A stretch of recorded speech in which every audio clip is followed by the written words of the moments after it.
जब तुम्हारी कोई कदर ना करे तो चिंता ना करो, बस ये याद रखना कि कांच के टुकड़ों के बीच अगर हीरा गिरा हो तो उसकी चमक कम नहीं होती, बस देखने वालों की आंखों पर धूल जमी होती है। तुम्हारी कीमत वो इंसान तय नहीं कर सकता जिसे खुद अपनी कीमत का अंदाजा नहीं है। कितना दर्द होता है ना जब तुम किसी के लिए अपना सब कुछ दांव पर लगा देते हो, जब तुम अपनी रातों की नींद खराब करते हो, अपनी खुशियों की बलि दे देते हो, सिर्फ इसीलिए कि सामने वाला इंसान मुस्कुरा सके।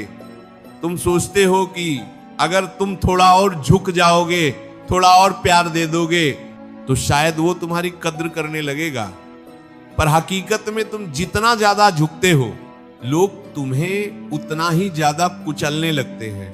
तुम रात भर जागकर अपनी आंखों से आंसू बहाते हो और खुद से बस एक ही सवाल करते हो कि आखिर मेरी गलती क्या थी, मैंने तो सिर्फ प्यार ही तो किया था।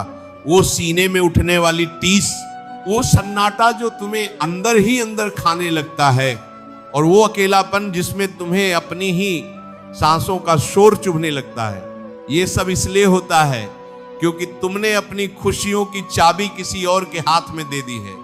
तुम अपनी कद्र दूसरों की नजरों में ढूंढ रहे हो, जबकि तुम्हारी असली पहचान तो तुम्हारे भीतर बैठे उस परमात्मा के पास है।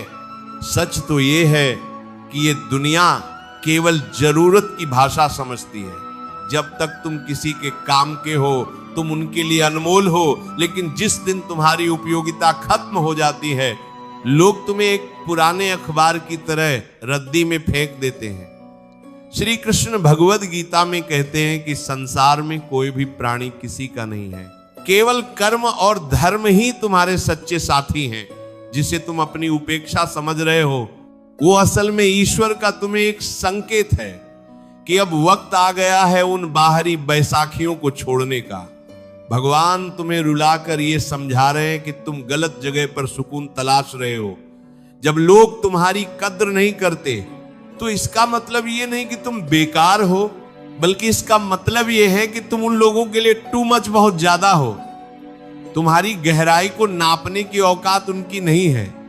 तुम एक समंदर हो और वो एक छोटी सी प्याली लेकर तुम्हें नापने निकले हैं। तो बताओ गलती किसकी है, तुम्हारी विशालता की या उनकी छोटी सोच की? इसका समाधान ये नहीं है कि तुम उनसे लड़ो, उनसे बहस करो या उन्हें अपनी सफाई दो। समाधान है मौन और आत्म उत्थान। जब कोई तुम्हारी कद्र ना करे तो खामोश हो जाओ। अपनी ऊर्जा को उन्हें समझाने में बर्बाद मत करो जो तुम्हें समझना ही नहीं चाहते। अपनी उस सारी ऊर्जा को समेटो और खुद को बेहतर बनाने में लगा दो। जिस दिन तुम खुद की कद्र करना सीख जाओगे उस दिन तुम्हें दुनिया के किसी भी इंसान की वाहवाही की जरूरत नहीं रहेगी। समाधान यह है कि तुम अपनी खुशियों का केंद्र बदल दो, इंसान से हटकर ईश्वर की ओर मुड़ जाओ। जब तुम कृष्ण से जुड़ते हो तो तुम्हें एहसास होता है कि तुम कितने कीमती हो। वो तुम्हें उस रूप में प्यार करता है जिस रूप में तुम हो। शांत हो जाओ और अपनी हर पीड़ा को उस सामरे के चरणों में अर्पित कर दो। जब तुम अपनी चिंता उसे सौंप देते हो तो वो तुम्हारी जीत का मार्ग खुद प्रशस्त करने लगता है। कद्र और सम्मान की इस गरिमा को समझने के लिए हमें पुराणों के उस मर्मस्पर्शी प्रसंग की ओर चलना होगा जहां एक महान देवी के विश्वास और सम्मान के साथ छल हुआ, लेकिन उस अपमान ने उन्हें साक्षात शक्ति के रूप में स्थापित कर दिया। ये कथा है शिव पुराण की, जहां माता सती और उनके पिता प्रजापति दक्ष का वृत्तांत मिलता है। सती ने महादेव को अपना पति चुना था, जो वैरागी थे, जो श्मशान में रहते थे, जिन्हें दुनिया के ठाट बाट से कोई मतलब नहीं था। दक्ष को अपने पद और अपनी प्रतिष्ठा का बहुत अहंकार था। उन्होंने एक विशाल यज्ञ का आयोजन किया और जानबूझकर अपनी पुत्री सती और दामाद महादेव को आमंत्रित नहीं किया।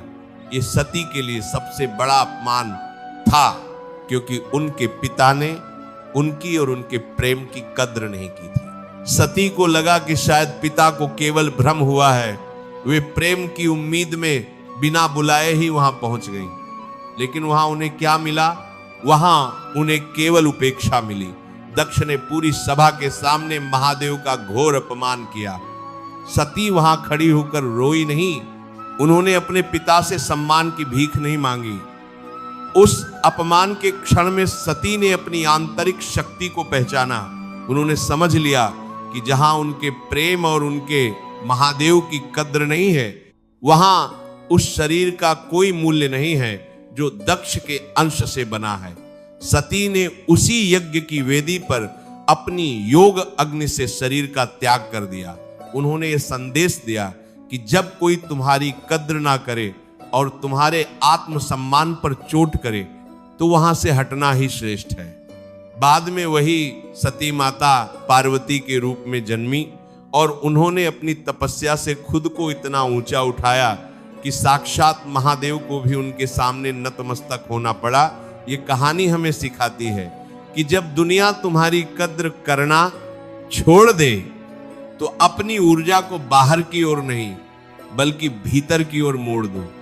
तपस्या करो, मेहनत करो और खुद को ऐसा बनाओ कि जो आज तुम्हें ठुकरा रहे हैं कल वो तुम्हारी एक झलक पाने के लिए तरसे। रिश्तों की कड़वी सच्चाई यही है कि लोग तुम्हें तब तक सर पर बिठाते हैं जब तक उनका स्वार्थ सिद्ध होता है। जिस दिन उनकी जरूरत खत्म हो जाती है वो तुम्हारी वफादारी को तुम्हारी कमजोरी मान लेते हैं। लेकिन याद रखना, श्री कृष्ण ने कहा है कि कर्म का चक्र कभी नहीं रुकता। जिसने तुम्हारी कद्र नहीं की, वक्त उसे तुम्हारी असल कीमत जरूर समझाएगा। तुम्हें न्याय करने की जरूरत नहीं है, महाकाल स्वयं न्याय करते हैं। तुम बस अपना हृदय मैला मत करो। किसी के प्रति नफरत पालकर तुम खुद को ही जलाते हो। जो तुम्हें नजरअंदाज कर रहे हैं उन्हें एक मीठी मुस्कुराहट के साथ विदा कर दो। धैर्य रखना सीखो, क्योंकि वक्त की धूल जब छंटेगी तब तुम्हें एहसास होगा कि वो इंसान तुम्हारी जिंदगी में रहने के काबिल ही नहीं था। अक्सर हम उन पत्थरों को पकड़कर रोते हैं जिन्हें भगवान ने हमें चोट लगने से बचाने के लिए रास्ते से हटाया था। विश्वास और धैर्य, ये दो ऐसी दिव्य औषधियां हैं जो काल के सबसे गहरे जख्म को भी भर देती हैं। विश्वास उस परम पिता पर कि वो जो करेगा तुम्हारे भले के लिए ही करेगा, और धैर्य खुद पर कि तुम इस अंधेरे दौर से भी सूरज बनकर बाहर निकलोगे। कद्र मांगने से नहीं मिलती, कद्र तो कमाई जाती है अपने चरित्र से, अपनी सफलता से और अपनी गरिमा से। सफलता का रास्ता भी अक्सर उन्हीं मोड़ों से होकर गुजरता है जहां हमें सबसे ज्यादा उपेक्षा मिलती है। दुनिया के इतिहास में जितने भी महान लोग हुए हैं उन्हें कभी न कभी अपनों ने ही गिराने की कोशिश की है, लेकिन उन्होंने उस तिरस्कार को अपनी ताकत बनाया। उन्होंने ये साबित किया कि वे किसी के सहारे के मोहताज नहीं हैं। मानवीय अनुभव हमें सिखाते हैं कि जब कोई आपकी कद्र नहीं करता तो आपको वो दृष्टि देता है जो आपको भीड़ में कभी नहीं मिल सकती थी। आप अकेले चलना सीखते हैं और अकेले चलने वाले ही शिखर तक पहुंचते हैं। प्यार का असली मतलब किसी को जकड़ना नहीं है। जिसे तुम्हारी कद्र नहीं उसे जाने दो। अगर वो सच में तुम्हारा होता तो उसे तुम्हें रुलाने का ख्याल तक नहीं आता। अपनी खुशियों की डोर किसी ऐसे इंसान के हाथ में मत दो जो खुद अपनी भावनाओं का गुलाम हो। जब तुम खुद से प्यार करना शुरू करते हो, अपनी कला को निखारते हो और अपने करियर के प्रति पागल हो जाते हो, तब दुनिया तुम्हारे कदमों की धूल चखने को तरसती है। अपनी गरिमा को इतना ऊपर उठा लो कि तुम्हें किसी की बेरुखी से फर्क ही ना पड़े। किस्मत का रोना छोड़कर अब कर्म की राह पकड़ो। आज जो सीने में आग जल रही है उसे अपनी मेहनत का ईंधन बना लो। अपनी हर एक रात की खामोश सिसकियों को अपनी सफलता की दहाड़ में बदल दो। श्री कृष्ण कहते हैं कि उद्धरेदात्मनात्मानम, अर्थात अपना उद्धार स्वयं करो। कोई फरिश्ता तुम्हें बचाने नहीं आएगा, तुम्हें खुद ही अपनी ढाल और अपनी तलवार बनना होगा। अपनी आंतरिक शांति को किसी भी ऐसे इंसान की वजह से भंग मत होने दो जिसकी खुद की कोई गहराई ना हो। मेरे प्यारे योद्धाओं, ये जीवन बहुत छोटा है और इससे कहीं ज्यादा अनमोल है। इसे किसी ऐसे इंसान की याद में मत गलाओ जिसे तुम्हारी कद्र तक नहीं है। उठो, अपना चेहरा धो और खुद से वादा करो कि तुम अब और नहीं झुकोगे। तुम एक दिव्य ज्योति हो, तुम्हारे भीतर वो सामर्थ्य है जो पहाड़ों का सीना चीर सकता है। ये उपेक्षा तो बस एक परीक्षा थी, ये देखने के लिए कि क्या तुम सोना बनने के लिए तैयार हो। जब सोने को तपाया जाता है तभी वो कुंदन बनता है। आज की ये तड़प कल की तुम्हारी चमक बनेगी। भरोसा रखो उस बांसुरी वाले पर, वो देख रहा है कि तुमने कितनी वफादारी निभाई और बदले में तुम्हें क्या मिला। उसकी अदालत में देर है, अंधेर नहीं। तुम्हारी ईमानदारी कभी निष्फल नहीं जाएगी। जिसने तुम्हें ठुकराया है, वक्त उसे एक दिन तुम्हारी असल कीमत जरूर समझाएगा, लेकिन तब तक तुम इतनी ऊंचाइयों पर होगे कि तुम्हें उसकी तरफ मुड़कर देखने की फुर्सत भी नहीं होगी। तुम उस दिन के लिए जियो, उस पल के लिए मेहनत करो जब तुम्हारी सफलता का शोर उन सब लोगों की खामोशी तोड़ दे जिन्होंने आज तुम्हें अकेला छोड़ दिया है। अपनी वो पुरानी मुस्कुराहट वापस लाओ। दुनिया को दिखा दो कि तुम्हें तोड़ना इतना आसान नहीं है। तुम तो वो महासागर हो जिसमें कितनी भी नदियां गिरे वो अपनी गहराई नहीं खोता। अपनी गरिमा को पहचानो, मौन की शक्ति को अपनाओ और कम बोलो, ताकि जब तुम अगली बार सफल होकर बोलो तो पूरी दुनिया सुनने को मजबूर हो जाए। एकांत को अपना गुरु बना लो, क्योंकि एकांत में ही आत्म साक्षात्कार होता है। जब तुम अकेले होते हो तभी तुम अपनी कमियों पर काम कर पाते हो और अपनी शक्तियों को पहचान पाते हो। आज से ही अपनी एक नई पहचान गढ़ना शुरू करो। अपने काम में इतने व्यस्त हो जाओ कि तुम्हें खुद के लिए भी वक्त न मिले। सफलता जब तुम्हारे माथे पर तिलक लगाएगी तब तुम्हें समझ आएगा कि वो तिरस्कार वाकई ईश्वर का एक वरदान था। श्री कृष्ण की शिक्षाओं को अपने जीवन का कवच बनाओ और फिर देखो कैसे हर काली रात के बाद एक दिव्य प्रकाश वाला सवेरा आता है। जो तुम्हारे लिए सही है वो ईश्वर तुम्हें ढूंढ कर देगा।